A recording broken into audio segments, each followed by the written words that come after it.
Hey, what's good? What's good? What's good? What's good? Welcome to D Smith. Let's go. Welcome to today's session. Today's session got another video from Glasses Malone. He was just on a bootleg care podcast, and he says this right.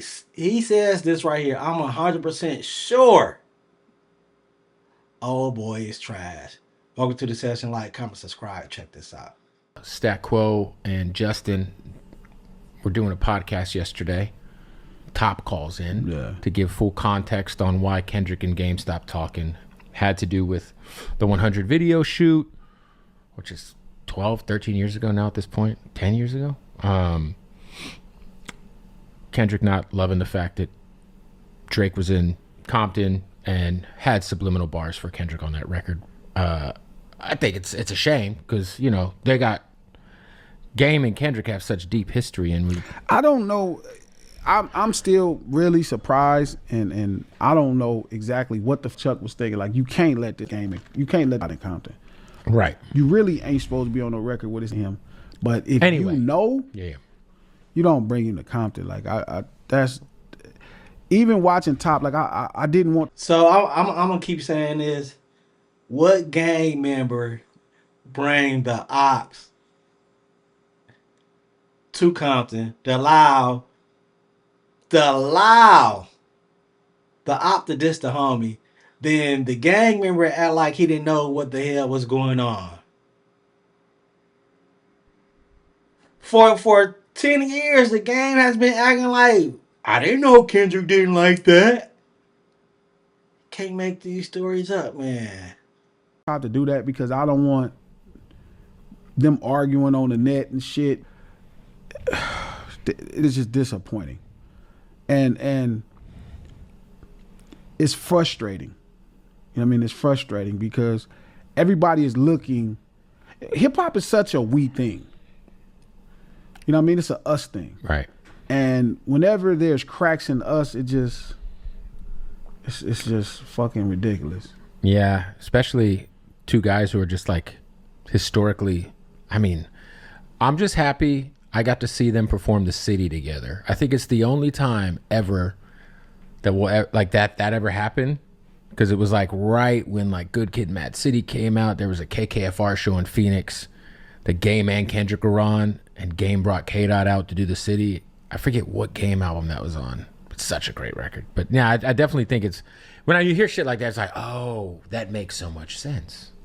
Well, I mean, Game not being at the pop, you know, all this stuff. You're like, okay. I mean, you always kind of knew there was like, because you know, but there is no tensions. Like the belief is that there's a tension, and it's not. The truth is, if motherfuckers not seeing eye to eye on certain things, motherfuckers just don't speak. right, You know what I mean? But I don't think it changes your dynamic right. of, you know, what y'all built. But again, man, this shit just. And the moments that they're apart, I think about that you know, when it was Game, Corrupt, Snoop on stage passing the torch to Kendrick. I mean, that's etched in history, you know. Sure.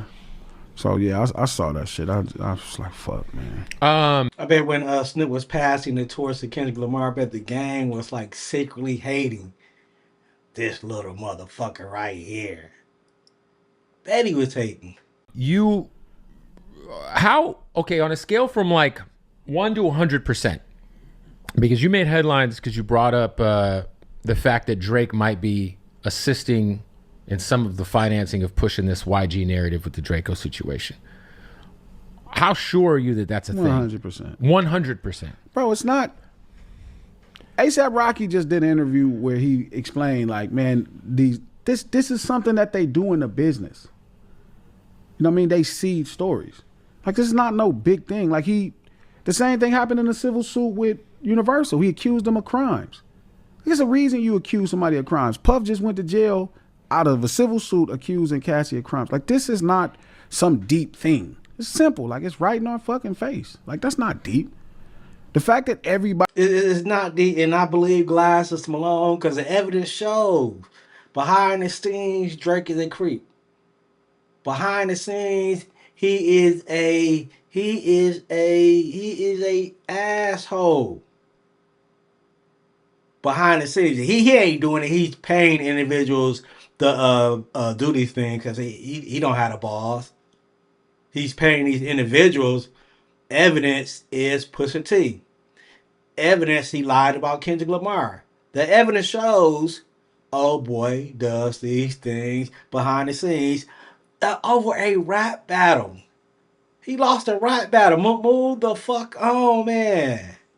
He made it like that was some, oh my God, I could not be like, bro, he's fucking upset. Of course he is. But my problem is, bro, your hounds are doing some shit that could cost some niggas. I don't give a fuck how mad you is at no pussy ass fucking battle. Right.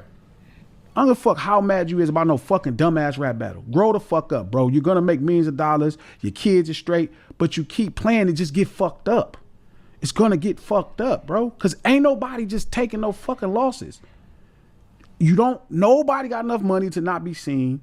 No matter what you think, you still black. Mm-hmm. Like all of these things are in the realm. So, bro, just like it's one thing you trying to make a nigga look dumb. It's another thing where your minions, right, for lack of better terms, are doing things to falsely incriminate somebody. Because, again, we in America where they don't have no problem fucking over a black man. That's it. So it's like, just be mindful of that. And it's not that deep. It's not like this whole thing. Everybody's talking about the same exact thing. Yeah.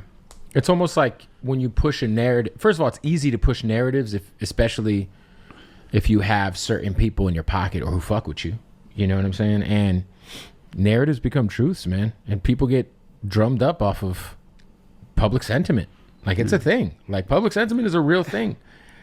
We're watching it happen in multiple cases.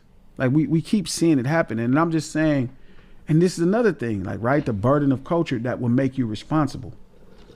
Right? The burden of culture that will make you responsible for doing this. It's not there. Yeah. So to be honest, I'm the only motherfucker like saying it out loud, and every motherfucker like, man, they know it's true. But to the general public, it just sounds like this conspiracy. So it kind of just becomes like, bro, honestly, I didn't even want to talk about it in the first place. I was just in a fucking another space, and I was trying to spare one of Cuz stands that be playing, and it's like, bro, I'm not playing, bro, and Cuz know I'm not playing. All his partners know I'm not playing. If my partners ain't told him I'm not playing, I'm not playing. I'm not fucking around, dog.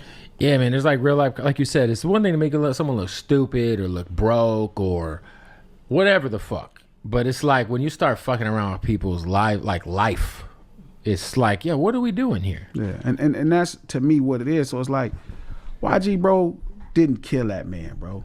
YG didn't have that. Nothing about YG had something. That shit just dumb. And Mustard didn't bail this boy out of no motherfucking jet. That's just not true. Right. But these have real. So these are lies Drake is paying for. These are lies he is paying for. Just because a guy was at the Pop Out concert. Make it make sense to me, man. Life ramifications. So when people are pushing that narrative, and I know who's seeding stories and who don't have no problem watering them with money, I'm speaking out loud, hey, cuz, that's not player, bro. And it's not like I wanted to do it then. That's why I kind of haven't really talked about it. And I'm not trying to get into all that shit. Like, I don't give a fuck what none of these people think, cuz you and I know what's going on. It was a message directly to you. I'm not, it just happened to be because we don't talk on the phone, or I'm not talking to Chubb, or I'm not talking to Baka. I'm not trying to send no message to the homie to you. I'm telling you, cuz, to you, like, hey, cuz, don't do that. Yeah. I don't give a fuck how mad you is. Like, it was like the whole Brian shit, cuz it was like crimes alleged and that shit.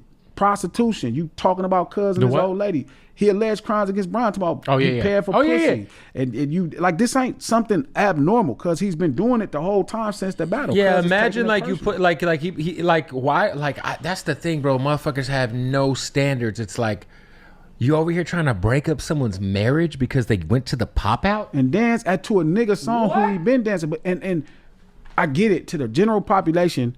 That's some bitch ass shit though. But a lot of people in the general population is hoe ass niggas. So hoe ass niggas unite and they find each other. And then he said that. I didn't say it. Drake a hoe ass nigga. Drake a hoe ass nigga. Hey, it is what it is. So it's not no men. So then the one man that's screaming, feel me, just look crazy. I just look like a crazy old man on my yard, cuz, versus like, hey, bro, be a man, bro. You got in this battle, fool. You know what I mean? You lost the battle. Somebody outmaneuvered you. No problem. Bro, keep it moving. Good, put out some more records. You're a fucking millionaire, bro. Your life is straight, bro. You can put out some records. You the king of this record shit. You get busy. This motherfucker had a LeBron James tattoo on his body. Yeah. So and then proceeded to try to break up his marriage. yes, because you're mad. So the fact, and then said he paid for prostitutes. Like, I'm not saying nothing crazy. Diddy's in jail for that right now. Yes, because somebody filed a civil suit Right. alleging criminal activities. The people investigated it after the civil suit, And that's the only thing and they brought could up get the cases. stick. So again, I'm not. It just sounds crazy because I just sound like the crazy old man on the yard. Versus, I'm not no nigga. I ain't been telling y'all no motherfucking lies because I ain't the nigga around this motherfucker trying to lie. Because I'm not trying to kick no nigga back in to get nowhere, bro. Like one thing we joking about a battle and having fun and all that, and me standing up for my partner. Feel me, bro? I don't fucking care. But I don't want you to put this. YG, them dudes ain't. Man, that's not right, bro. Like Mustard, that's not right, bro. Them niggas ain't. You talking about Mustard's this playing dumbass tennis, battle. bro. Yeah. Like, he's a fucking executive. And if ain't nobody else gonna speak up, you know what I mean, for the young homies and everybody gonna speak damn shit, I guess I'm stuck because I can't do it no other way. And my whole thing is like, YG's not making the song that he put on his album, which is right there, by the way, Gentleman's Club. Yeah. It's dope. That would be an insane thing to put that record out and then still like actually have something to do with what happened. Bro, that shit is just dumb. Like everybody in the streets know what happened. Right. Like the streets talk, we know what happened. What is your thoughts on, because I do think we're like, I feel like I'm surprised gang members are still going on podcasts talking about stuff they shouldn't be talking. I'll stop it right there. Go check out Glasses Malone and Bootleg Kev. But 100% sure, old boy is behind the scenes. 100% sure he is doing it. The evidence shows. This is what he does when he loses a battle. When he lost to Pusha T. This is what that bitch ass nigga do. It is what it is. Let me know what you think. Shout out to Glasses Malone. Like, comment, subscribe. I'm out of here. Bam.